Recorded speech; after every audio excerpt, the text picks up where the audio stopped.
Militer Rusia merilis rekaman yang memperlihatkan perburuan prajurit angkatan bersenjata Ukraina di garis depan dekat Avdiivka. Rekamannya beredar di Telegram pada Minggu, 26 Maret 2023. Dalam keterangan unggahan disebutkan pasukan Rusia kembali datang dan menyerang untuk melindungi penduduk Donbas.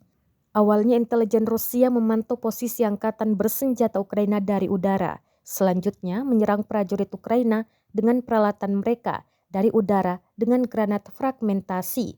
Granat dilempar ke dalam parit prajurit Ukraina dari drone alias pesawat tak berawak. Prajurit di dalamnya tampak menderita luka parah. Beberapa di antaranya menderita luka di bagian kepala hingga tangan. Rekamannya pun menuai berbagai komentar dari warganet.